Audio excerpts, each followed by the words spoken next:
Hello, good morning everyone. Good morning students. This is me Shankar Jaikishan, one time more again present here to provide you a next class today.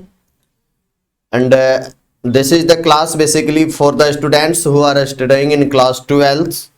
And as you know, this time my poetry section is running and first chapter has been completed, and this is your second chapter of your textbook, Bihar Board Rainbow 100 Marks English poetry section, second poem, Song of Myself. Okay, so come on, let's discuss over this poem.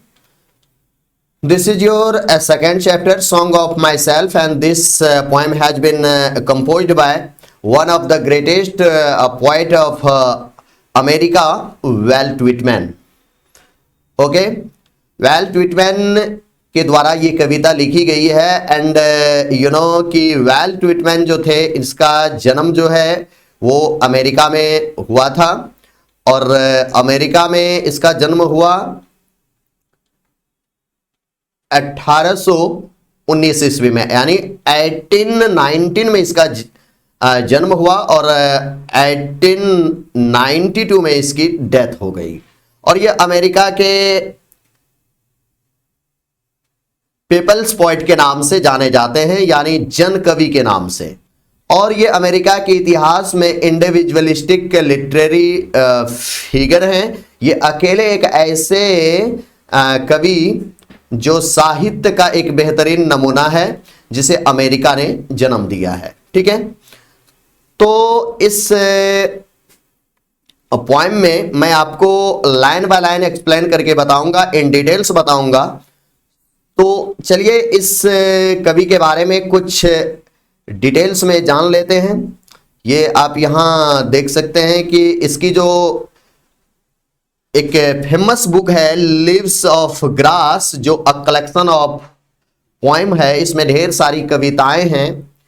तो इसी book से ली गई है ये एक कविता, song of my self. ठीक है, ये एक्चुअली ऐसा हुआ था कि ये 1855 ईस्वी में अपनी किताब को प्रकाशित करवाए थे वेल्ट विटमैन साहब, अपने पैसे लगा करके. ठीक है ना. तो बाद में जाकर के एक पब्लिशर ने इस बुक को कई एडिशंस में वो पब्लिश किए, और इसकी बुक बाद में जाकर के बहुत फेमस हुई थी. ये अमेरिका के हिस्ट्री में एक कंट्रोवर्शियल पोएट रहे हैं, यानी विवादास्पद कवि रहे हैं. इस पर कई विवाद भी हुए हैं. ये अपनी पोएट्री के माध्यम से लोगों को बताना कुछ और चाह रहे थे, और लोग उसका कुछ और ही मायने निकाल लिए, जिस वजह से अमेरिका में इसका पुरजोर विरोध भी हुआ था. तो चलिए इस पोएम में मैं आपको ये बता दूं कि ये मेन फोकस किस चीज पर किया गया है. तो ये एक ऐसी कविता है जो फ्री वर्स है, यानी इसमें कोई ऐसे लिरिक्स नहीं आपको मिलेंगे, कोई रैमिंग नहीं मिलेगा. कि रैमिंग वो होता है कि लास्ट प्रोनाउंसिएशन जो वर्ड का होता है वो एक जैसा मिलता जुलता होता है, तो वो रैमिंग होता है. तो ऐसा ये कुछ नहीं है. इसके अलग अलग लाइन के अलग अलग मतलब है. एक ही कविता में कई तरह के चीजों का इन्होंने वर्णन किया है. एक तो इंडिविजुअलिस्टिक डिफाइंड खुद को किया है, और उसके बाद इसमें यूनिवर्सल ब्रदरहुड की इन्होंने डिस्कशन करी है, और सारी दुनिया को धर्म की बात भी ये बताए हैं, एक्चुअलिटी से लोगों को इंट्रोड्यूस करवाए हैं. तो चलिए इस कविता को ऐसे जानिए कि ये जो आपकी सेकेंड पोएम है 12th के 100 मार्क्स इंग्लिश की सेकेंड पोएम पोएट्री सेक्शन का, सॉन्ग ऑफ माई सेल्फ. ठीक है, और इस पोएम को कंपोज करने वाले जो आपके पोएट हैं वो है वेल्ट विटमैन, और ये कहाँ के हैं, तो ये अमेरिका के कवि हैं. ठीक है ना, अमेरिका के पोएट हैं, और ये कॉल्ड पीपुल्स पोएट, इसे जन कवि के नाम से जाना जाता है. इंडिविजुअलिस्टिक लिटरेरी फिगर, यानी व्यक्तिगत तौर पर साहित्य के बहुत बड़े ये नमूने हैं अमेरिका के हिस्ट्री में. वहां के महान लेखकों में नाम इसका शुमार है. इसका जन्म 1819 ईस्वी में हुआ था, और उसकी डेथ जो है वो 1892 में हो गई थी इन अमेरिका में. ठीक है। तो ये एक एक्चुअली पोएम कंपोज करने से पहले इसके जीवन में बहुत सारी ऐसी भी घटनाएं घटी है कि ये कोई एक पोस्ट पर कभी नहीं रहे। ये भिन्न भिन्न चीज़ों में इन्होंने अपने कला को प्रदर्शित किया है। ये 12 वर्ष जब इसकी उम्र हुई थी तो 12 वर्ष के उम्र से पहले ये कारपेंटर का काम किया करते थे, बढ़ई का काम किया करते थे, यानी सीनियर लोगों के साथ। एक प्रिंटर भी थे, ये एक प्रेषक भी बने थे, एक टीचर भी थे, साथ ही एक संपादक भी थे। उसके बाद ये अमेरिका में सिविल वॉर के दरमियान जो है वॉलंटियर स्वयं सेवक का भी काम किया था इन्होंने, ठीक है। इसकी जो फेमस बुक की अगर बात करें तो आपके ऑब्जेक्टिव सेट में एक्चुअली ये इस तरह के क्वेश्चंस आते रहते हैं। ये leaves of grass, Trump taps, ये जो इसकी 2 बुक है, ठीक है। फेमस कलेक्शन ऑफ पोएम्स जो है और लीव्स ऑफ ग्रास, ये 1855 में इन्होंने पब्लिश करी थी। ये इसकी कलेक्शन ऑफ पोएम्स की बुक है। और लीव्स ऑफ ग्रास जो कि वर्ल्ड फेमस है। ड्रम टैप्स, ये बुक 1866 में इन्होंने कंपोज करी थी। तो ये 2 बुक याद रखिएगा ऑब्जेक्टिव के अकॉर्डिंग, जो ये आपको बहुत काम आएगा क्योंकि ये पूछा जाता है। तो olives of grass, drum taps, ये दोनों ही वेल्ट व्हिटमैन की फेमस वर्क है।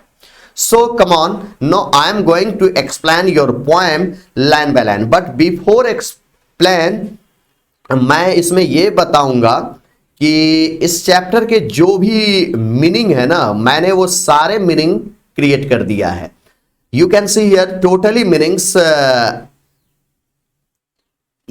एक ये हो गया आपका, इसमें जितने भी हार्ड वर्ड थे मैंने सबको इंक्लूड कर दिया है। तो आई एम श्योर कि ये आपको बहुत हेल्प करेगी। आप इस मीनिंग को जरा देखेंगे, ठीक है। फिर ये पार्ट हो गया। यहां से नीचे जो भी ये मीनिंग है, ये आपके पोएम का जो लाइन है ना, उन लाइन में जो डिफिकल्ट वर्ड था उनको मैंने इनपुट कर दिया है। नेक्स्ट, ये भी आपके पोएम का ही मीनिंग है। So without wasting the time I am going to explain your poem line by line. तो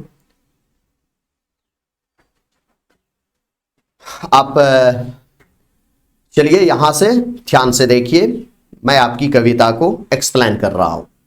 एक्चुअली ये जो पोएम है ये लोगों को समझाने के लिए वेल्ट व्हिटमैन साहब ने कुछ ऐसा बताया है कि देखिए, ये दुनिया में होता क्या है ना कि लोग एंजॉय लेने के लिए पार्टी हेल्ड करते हैं, पार्टी ऑर्गेनाइज करते हैं। इस दुनिया की बहुत सारी चीजें हैं जिसको देख करके वो खुश होते हैं। तो इसमें कवि ने कुछ अपने आप को इंडिविजुअलिस्टिक तरीके से, इंडिविजुअली वो क्या बताए हैं वो जरा समझिए। वो दुनिया के लोगों को समझा रहे हैं, इवन वो अमेरिका के लोगों को समझा रहे हैं। तो पोइट का कहना है, वेल्ट व्हिटमैन कहते हैं, in the first line of this poem belt Whitman says, I celebrate my self. Celebrate का मतलब होता है जश्न मनाना, माई सेल्फ का मतलब हुआ खुद, एंड सिंग, सिंग का मतलब गाना, माई सेल्फ यानी खुद। तो अब देखिए ना कि मैं कोई दूसरा गीत नहीं गाता हूं, मैं करता क्या हूं, आई सेलिब्रेट माई सेल्फ, मैं खुद को ही जश्न के तौर पर मनाता हूं, एंड सिंग माई सेल्फ, और मैं खुद को ही गाता हूं। यानी मैं I celebrate my self and Singh my self, मैं खुद को गाता हूं, मैं खुद को गाता हूं, एंड सिंग माई सेल्फ, और अपने आप को मैं जश्न के तौर पर मनाता हूं। मैं दुनिया की कोई एक चीज हूं, जो अपने आप को मैं दुनिया की एक चीज समझकर मैं उसे ही सेलिब्रेट करने लगता हूं और उसे ही मैं गाता हूं। आई मीन कि पोइट का यह कहना है कि I celebrate my self and Singh my self, मैं खुद ही खुद को गाता हूं, खुद ही खुद को मैं जश्न के तौर पर मनाता हूं, मैं खुद को जश्न के तौर पर मनाता हूं। मेरा जो ये शरीर है ये बहुत अनमोल शरीर है, मैं इसीलिए अपने शरीर को ही जश्न के तौर पर मना लेता हूं, मैं अपने आप को ही गा लेता हूं। जरूरत नहीं मुझे दुनिया में किसी और चीज की, मैं अकेले हूं सब कुछ। करेक्ट। आई एम श्योर कि आप ये फर्स्ट लाइन का इंप्लाइड मीनिंग आप समझ गए होंगे। पोएम को समझने के लिए आपको इंप्लाइड मीनिंग को समझना बहुत जरूरी होगा, यानी भावार्थ को। तो लिटरल मीनिंग को आप देखिए, इंप्लाइड मीनिंग से आप पोएम को एक्सप्लेन कीजिए तो आपको बेटर समझ में आएगी। ओके, तो I celebrate my self and Singh my self, मैं खुद ही खुद को गाता हूं, मैं खुद ही जश्न मनाता हूं। एंड व्हाट, और जैसा, व्हाट माना जो या जैसा दोनों ही है, और जैसा आई एज्यूम, एज्यूम का मतलब होता है स्वीकार करना या मानना। The poet in the second line says and what I assume, और जैसा मैं मानता हूं ना, यू शैल अम्यूज, तुम भी ऐसा एक दिन मानोगे। अभी ए दुनिया वालों, तू मेरी बात मानो या ना मानो, मैं जिस तरह खुद को ही गाता हूं, खुद ही जश्न मनाता हूं, तू भी अपने आप को गाओ, अपने आप को जश्न के तौर पर मनाओ। क्योंकि जैसा मैं मानता हूं ना आज कि मैं ही सब कुछ हूं इस दुनिया में अपने लिए, तुम नहीं ऐसा सोचते हो, तो यू शैल अब्यूज, तो तुम भी एक दिन ऐसा मानोगे जब दुनिया की ठोकर लगेगी तेरे अपने ही तुमसे, तुमको दुख पहुंचाएंगे, तो उस दिन तुम्हें समझ में आएगी कि तू अपने लिए, तू खुद ही सब कुछ हो। इसीलिए I celebrate my self and Singh my self, मैं खुद ही गाता हूं, मैं खुद ही खुद को जश्न के तौर पर मनाता हूं। एंड व्हाट आई एज्यूम, और जैसा मैं मानता हूं ना, ठीक है, यू शैल अम्यूज, तुम भी ऐसा एक दिन मानोगे। अभी नहीं मानोगे, जब तुम्हें रियलिटी का पता चलेगा कि दुनिया में कोई चीज तेरी नहीं है, तेरे अपने भी तेरे अपने नहीं है, तो वहां पर तुम मानोगे कि तू ही सब कुछ हो, और एक दिन तू भी ऐसा मानोगे। तो and what I assume you shall assume, जैसा मैं मानता हूं तुम भी ऐसा मानोगे। देख लेना, ये अमेरिका के लोगों को बेसिकली इंडिकेट करके वर्ल्ड के लोगों को ये सूचना पहुंचाना चाह रहे हैं। Next, in the third line the poet says for every atom, every atom कहने का मतलब हुआ कि दुनिया की हर वो छोटी से छोटी, बड़ी सी बड़ी चीज। For every atom belonging to me, belonging to me का मतलब हुआ जो मेरे हैं। तो एवरी एटम, दुनिया की हर वो छोटी सी छोटी, बड़ी से बड़ी, यानी दुनिया की हर वो चीज बिलोंगिंग टू मी, जो मेरी है ना, यानी इस प्रकृति में, इस धरती पर, इस दुनिया में ये जितने भी चीज दिखाई दे रहे हैं, ये धरती, ये आसमां, ये बादल, ये नदियां, ये झरने, ये हरियाली, ये लहलहाती नजर आने वाली ये घासें, ये पेड़ पौधे, ये सब प्रकृति का है। इवन कि हमारा ये शरीर भी खुद ऊपर वालों ने हमें दिया है, तो ये शरीर भी मेरा नहीं है। हम तो इस दुनिया में कुछ दिनों के लिए आए। तो पोएट कहना चाहते हैं for every atom belonging to me, दुनिया की हर वो चीज जो मेरी है, एज गुड, उतने ही बिलोंग्स टू यू, वो तुम्हारे भी हैं। यानी ये सारे जहां किसी के नहीं है, मेरे हैं तो तेरे भी हैं, तेरे हैं तो मेरे हैं, और जो हम सबके हैं वो किसी की नहीं होती। तो दुनिया की हर वो चीज जो मेरी है वो तेरी भी है, ठीक है। तो आई एम श्योर कि आप ये 3 लाइन्स को इन डिटेल्स समझ गए होंगे, what the poet wants to say, समझ गए होंगे, I am sure. So come on, next part. Next part में वो कहते हैं पोएट आई लोफ, लोफ का मतलब होता है घूमना फिरना, ठीक है। लोफ का मतलब घूमना फिरना, ठीक है। माई सॉल का मतलब हुआ मेरी आत्मा। इनवाइट का मतलब होता है आमंत्रित करना या पुकारना, ठीक है। तो इस लाइन में कवि कह क्या रहे हैं, आपके जो पोएट है वेल व्हिटमैन साहब, वो नेक्स्ट पार्ट में कहते हैं आई लोफ, मैं घूमता हूं, मैं फिरता हूं, यत्र तत्र यदा कदा, इधर उधर हर जगह मैं जाता हूं। एंड इनवाइट माई सॉल, और मैं अपनी आत्मा को आवाज देता हूं, अपनी आत्मा को पुकारता हूं। मैं दुनिया में किसी और को नहीं पुकारता, मैं अपने दिल से कोई सवाल करता हूं कि मैं कौन हूं, क्या हूं, कैसे हूं। बस मेरा काम है, मैं घूमता हूं, फिरता हूं, अपनी आत्मा को मैं पुकारता हूं, आवाज देता हूं, मेरी आत्मा जवाब देती है मुझे, क्योंकि मैं अकेले सब कुछ हूं। इस दुनिया में जितने चीज हैं बाकी वो कुछ भी मेरे नहीं है, क्योंकि जो मेरे हैं वो तुम्हारे भी हैं, जो तुम्हारे हैं वो सबके हैं, और जो सबके हैं वो किसी के है ही नहीं सिवाय मेरे शरीर के। मेरा कुछ भी नहीं है इस दुनिया में। So here the poet says, I loaf and invite my soul, मैं घूमता हूं, फिरता हूं, एंड इनवाइट माई सॉल, और अपनी आत्मा को मैं आवाज देता हूं, उसे पुकारता हूं। मैं अपनी आत्मा से मैं सवाल पूछता हूं कि मैं कौन हूं, क्या हूं, कैसे हूं। मेरी आत्मा मुझे जवाब देती है। नेक्स्ट बोलते हैं, चलते चलते जब यूं ही मैं थक जाता हूं ना, आई लीन, लीन का मतलब होता आराम फरमाना। आई लीन, तो मैं आराम करने लगता हूं, जमी पर ही लेट जाता हूं, जहां हूं जैसे हूं। मुझे सोफे की जरूरत नहीं होती आराम करने के लिए, मुझे बेड की जरूरत नहीं होती है। ये धरती पर घास की चादर बिछी होती है, प्रकृति ने दिया है, उसी पर मैं आराम करने लगता हूं। आई लीन, मैं आराम फरमाता हूं कहीं भी। एंड लोफ, और फिर उठकर मैं चलने लगता हूं, घूमने लगता हूं।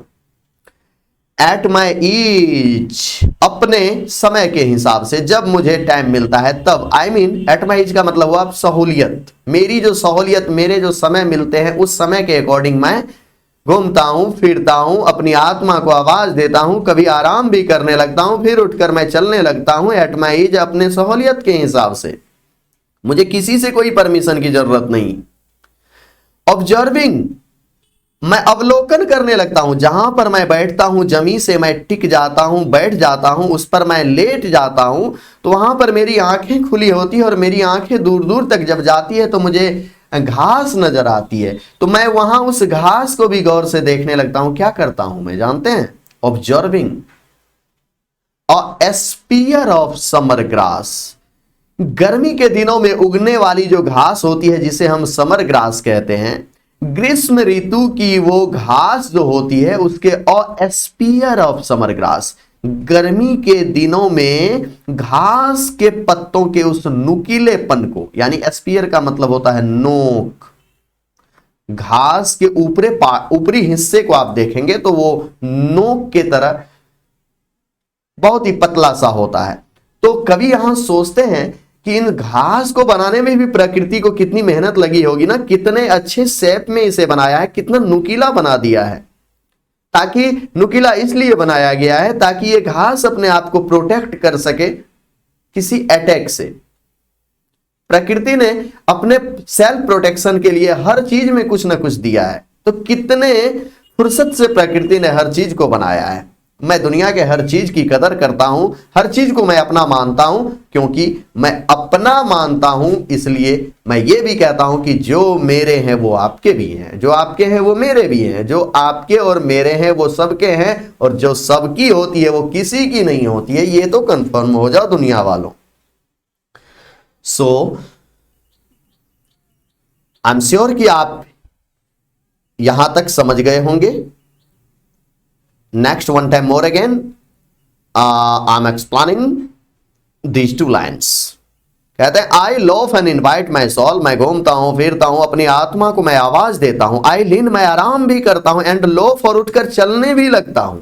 At my age, अपने समय के हिसाब से, अपने सामंजस्य के हिसाब से, अपने सहूलियत के हिसाब से। ऑब्जर्विंग, मैं अवलोकन करता हूं, मैं परखता हूं, मैं गौर से देखता हूं। अ स्पीयर ऑफ समर ग्रास, ग्रीष्म ऋतु की घास के उस नुकीले नोक को, पत्ते के नोक को मैं गौर से देखने लगता हूं। मुझे अजीब सा लगता है, अच्छा सा लगने लगता है कि प्रकृति ने कितने मेहनत से बनाया है। Next part. नेक्स्ट वो कहते हैं अमेरिका के लोगों ने इसका विरोध किया था क्योंकि ये धर्म से संबंधित कुछ बातें बता रहे थे कि इस दुनिया में कोई धर्म इंसानियत से बड़ा नहीं है, धर्म हमसे है, हम धर्म से नहीं है, धर्म को हम और आपने बनाया है, तो इंसानियत से बड़ा इस दुनिया में कोई धर्म ही नहीं है। तो धर्म में कुछ बातें, कुछ लोगों की गलत मान्यताएं, दुनिया के धर्म बुरे नहीं होते, उस धर्म में रहने वाले कुछ लोग बुरे होते हैं। तो हर धर्म, कोई भी धर्म ऐसा नहीं है जो बैर करना सिखाता है। दुनिया के हर धर्म बस यही सिखाता है कि भाईचारा बना करके रखो।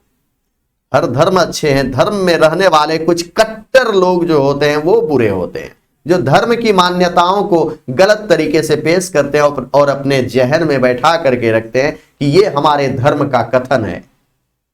किसी भी धर्म में गलत कथन नहीं है, उन लोगों में जानकारी अधकचरी होती है जिस वजह से वो किसी का विरोध करने लगते हैं। दुनिया के किसी भी धर्म को उठा करके देख लीजिए, चाहे आप सनातन की बात करें, इस्लाम की बात करें, आप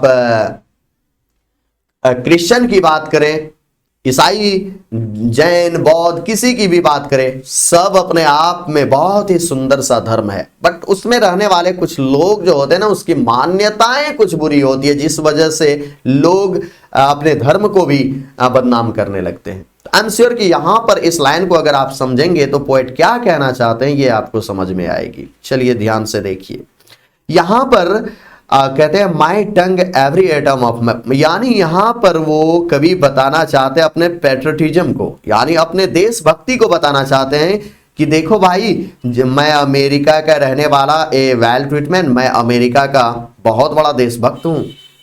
तो लोग ऐसा ना सोचो कि मुझे अमेरिका से कोई नफरत है, मुझे धर्म से कोई नफरत है। मैं बताना ये चाह रहा हूं कि माई टंग, मेरी ये जो जुबान है, टंग माना जीभ होता है, यहां जुबान आवाज से है, माई टंग, मेरी ये जुबान, मेरी आवाज, every atom of my blood, मेरे शरीर में रक्त का एक एक कतरा कतरा, यानी मेरे जिस्म में दौड़ने वाले लहू के एक एक बूंद जो है वो क्या है? फॉर्म्ड, वो बना हुआ है, फ्रॉम दिस सोयल, अरे इसी मिट्टी से, यानी यही अमेरिका के मिट्टी से बना हुआ है। दिस एयर, यहीं की हवा से मिलकर के बना हुआ है। यानी पोएट कहना चाहते हैं माई टंग, मेरे मुंह में, यानी मेरी जो ये आवाज है, मेरे मुंह से जो ये आवाज निकलती है, ये आवाज मेरी नहीं है, ये मेरी आवाज, every atom of my blood, मेरे लहू के एक एक बूंद, कतरा कतरा, बूंद से भी छोटा होता है कतरा, तो मेरे लहू के छोटे से छोटे बूंद, कतरा कतरा, वो जो है मेरे शरीर में जो दौड़ रहे हैं, लहू की एक एक बूंद, फॉर्म्ड, वो बना हुआ है, फॉर्म का मतलब बना हुआ, फ्रॉम दिस सोयल, इसी मिट्टी से, यानी अमेरिका की ही मिट्टी से ये सब बना हुआ है। दिस एयर, यहीं की हवा से मिलकर के बना हुआ है।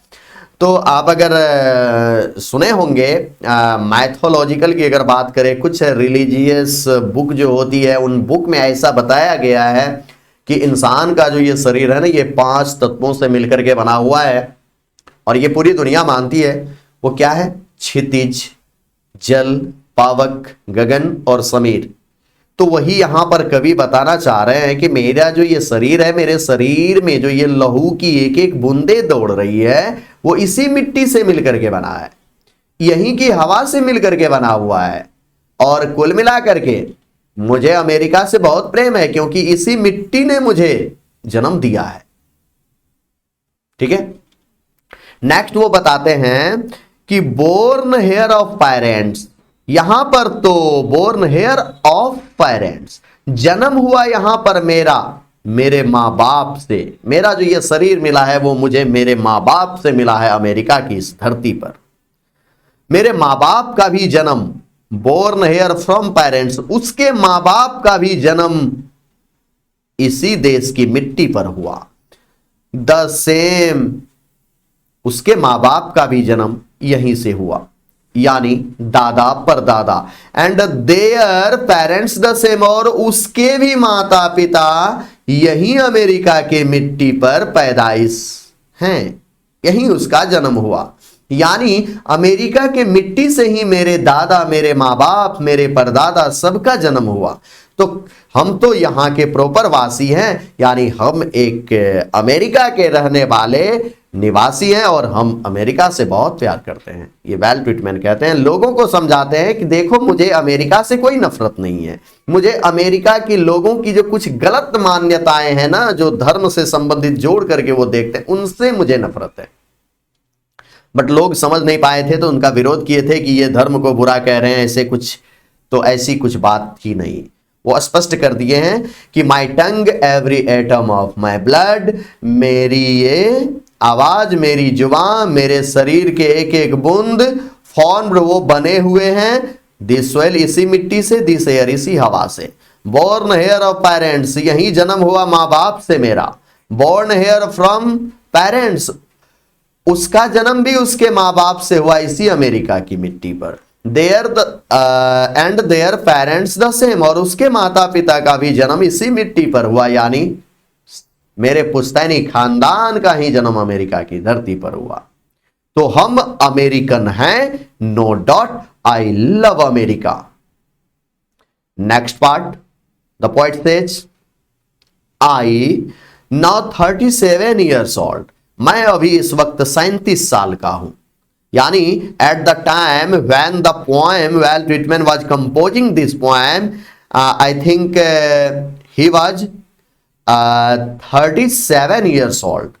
जिस वक्त वो इस कविता को लिख रहे थे वो 37 साल के थे, इसीलिए वो कहते आई नो, मैं अभी इस वक्त 37 ईयर्स ओल्ड, 37 साल का हूं, इन परफेक्ट हेल्थ बिगेन, और परफेक्ट हेल्थ बिगेन, और मेरे शरीर में तो एक अच्छे स्वास्थ्य की शुरुआत ही हुई है, मैं अभी तक स्वस्थ हूं, मैं अस्वस्थ नहीं हुआ हूं, क्योंकि मैं पॉजिटिव थिंकिंग रखता हूं। निगेटिव थिंकिंग रखने वाले लोग बीमार पड़ते हैं, और मैं हमेशा पॉजिटिव सोचता हूं। अमेरिका मेरी मातृभूमि है, मैं बहुत प्यार करता हूं, मैं यहाँ के धर्म से, यहाँ के लोगों से बहुत प्यार करता हूं, बट कुछ गलत मान्यताओं से मुझे नफरत है। तो I now 37 years old, in perfect health begin, मेरी उम्र 37 साल की है और अच्छी खासी स्वस्थता जो है मेरी अभी भी बनी हुई है, मेरे स्वास्थ्य की शुरुआत ही हुई है। हॉपिंग, और आशा करता हूं, और मैं आशा क्या करता हूं, to cease not till death, मृत्यु तक नहीं, सीज माना होता है खत्म होना, मृत्यु तक खत्म नहीं होंगे मेरे ये अच्छे स्वास्थ्य, ऐसा मैं आशा करता हूं। मतलब मैं 37 साल का हूं और अभी मेरे शरीर में तंदुरुस्ती की शुरुआत ही हुई है, और आशा करता हूं to cease not till death, मृत्यु तक नहीं होगी खत्म मेरे ये अच्छे स्वास्थ्य, मैं जिस दिन मरूंगा मैं स्वस्थ तरीके से ही मर जाऊंगा। आई एम श्योर कि यहां तक आप समझ गए होंगे। Now let's see and discuss over the next last part of this poem. At last यहां पर पोएट क्या बताना चाह रहे हैं वो समझिए। पोएट कह रहे हैं, क्रिड्स एंड स्कूल्स इन एवियंस, ए दुनिया वालों, क्रिड्स धर्म पंथ की मान्यताओं को, एंड क्रिड्स का मतलब होता है धर्म की मान्यताएं, एंड स्कूल्स, स्कूल्स का मतलब होता है ज्ञान, और वो भी कैसा ज्ञान, कुछ अधकचरे ज्ञान, जो ज्ञान तो है पर सच्चाई नहीं। तो वही लोगों को बता रहे हैं, ए दुनिया वालों जरा ध्यान से सुनो, क्रिड्स एंड स्कूल्स, अपने धर्म पंथ की मान्यताओं को, एंड स्कूल्स और अपने अधकचरे ज्ञान को, इन एवियंस, उसे किसी गलियारे में जाकर के कुछ पल के लिए रख दो, कुछ पल के लिए अपनी धर्म की बात को, अपने धर्म को थोड़ा सा साइड कर दो और दुनिया को एक नजर से देखो। यानी यहां पर ये यूनिवर्सल ब्रदरहुड की चर्चा इस लाइन के थ्रू कर रहे हैं, वैश्विक भाईचारा, विश्व के सारे लोग एक हो। वो ऐसा है ना कि कवि कहते देखो ये इस दुनिया में तुम आए हो, ये दुनिया तुम्हारी है नहीं, देखो तुम्हारा जो शरीर है ना, सिर्फ तेरा शरीर ही ये सिर्फ तेरा है, जिस तरह से मैं खुद ही गाता हूं, खुद ही जश्न मनाता हूं, तुम भी ऐसा करो, तुम दुनिया से आशा छोड़ दो, नहीं तो पछताओगे, दुख होगा, कष्ट होगा, तुम्हारा शरीर ही सिर्फ तेरा है। लेकिन यह भी बात सत्य नहीं है, तुम जिस दिन सच्चाई को जानोगे कि इस दुनिया में तेरा क्या है, तो तुम्हें पता चलेगा कि दुनिया में तुम्हारा कुछ भी नहीं है। सिर्फ तेरा शरीर छोड़, न भाई न बहन न मां न बाप, ये सब इस दुनिया का एक दस्तूर है कि लोग एक दूसरे से बंधे हुए हैं। बट एक्चुअली बात यह है कि सिर्फ अपना शरीर ही अपना होता है, दुनिया जहां में कुछ नहीं होता। वो सब रिश्ते अपने जगह पर हैं। अगर अपनी बात हो तो सिर्फ शरीर ही अपना हो सकता है। तुम्हारा ये शरीर ये सिर्फ तुम्हारा है। लेकिन हाँ, तुम्हारा ये शरीर तुम्हारा कैसे होगा? तुम्हारा शरीर तो तुम्हारे माँ बाप से तुमको मिला है, तो तुम अपने इस शरीर पर क्यों इतराते हो? ये शरीर भी तो तेरे अपने नहीं है। तेरा अपना वो होता है जिस पर तेरा हक चलता है। तुम्हारा ये शरीर जरा याद करो, तुम्हें किससे मिला है? तेरे माँ बाप से मिला है ना। तो तेरा ये शरीर भी तेरा नहीं है। हाँ, कुछ पल के लिए मान लो कि तेरा शरीर ये तेरा है, लेकिन है नहीं। तब है क्या तेरा? तो मैं ये इतना बता सकता हूं कि ये जान जो तुम्हारे अंदर में है ना, ये सिर्फ जान ही तुम्हारी है। ये जिंदगी तुम्हारी है जो तुम्हारे साथ हमेशा चलती है। बट एक दिन ये सच्चाई भी अगर जानोगे कि ये जान भी तुम्हारी नहीं है, तो तुम्हें कष्ट होगा। और सचमुच ये जान भी तुम्हारी नहीं है। शरीर तो तुम्हारे है ही नहीं। तुम्हारे अंदर में जो ये जान है ना, ये जान तुम्हारी है। तुम्हारी जिंदगी तुम्हारी है। लोग कहते हैं ना कि मेरी जिंदगी मेरी है, बट लोग ये भूल जाते हैं कि वो जिंदगी भी उसकी नहीं है, ये जान भी उसकी नहीं है।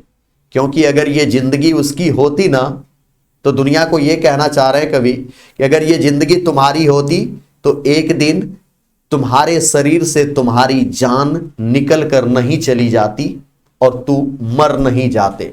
यानी ये जान भी तुम्हारी नहीं है, उस पर भी तेरा वश नहीं चलता। ए दुनिया वालों, दुनिया की कोई चीज तेरी नहीं है। एक लाइन में समझ, तू इस धरती पर कुछ दिनों के लिए आए हो, हंसी खुशी से जी लो। किसी धर्म किसी इंसान की तू बुराई ना करो। आपस में वैश्विक भाईचारा कायम करो। धर्म को अपने जगह पर रहने दो। इंसानियत के दृष्टिकोण से दुनिया को देखो।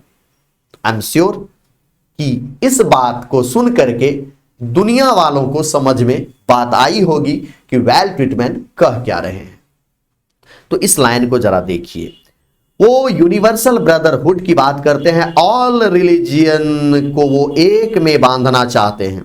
वो कहते हैं, ए दुनिया वालों, क्रीड्स एंड स्कूल्स अपने धर्म पंथ की मान्यताओं को, स्कूल्स अपने ज्ञान को, जो अपने धर्म से संबंधित तू जानते हो, अपने उस धर्म के ज्ञान को, अधकचरे ज्ञान को, इन एवियंस का मतलब होता है किसी गलियारे में, किसी डब्बे में जाकर के रख दो। किसी गलियारे में बगल में जाकर के कुछ पल के लिए रख दो और तू एक स्वतंत्र इंसान बन करके सोचो दुनिया के लिए। रिटायरिंग बैक, जरा पीछे जाकर के देखो, जरा सोचो, धर्म से अलग हट करके पीछे हट जाओ और जरा सोचो। अ व्हाइल सफिस्ड, थोड़ी सी चीज जिसे तुम संपूर्ण समझते हो। यानी तुम धर्म के बारे में जितना जानते हो उसे ही तू सब कुछ समझ लेते हो। धर्म से भी बड़ा कुछ है जो है इंसानियत। ठीक है ना? व्हाइल सफिस्ड, थोड़ी सी चीज ही तुम पूर्ण समझ लेते हो। थोड़ी सी चीज ही तुम्हें पूर्ण नजर आती है। एट व्हाट दे आर, जैसे कि ये लोग भी हैं, ये अमेरिका के लोग भी हैं, ये दुनिया के लोग हैं जो अपने धर्म की छोटी सी छोटी बात को ही सब कुछ समझ लेते हैं।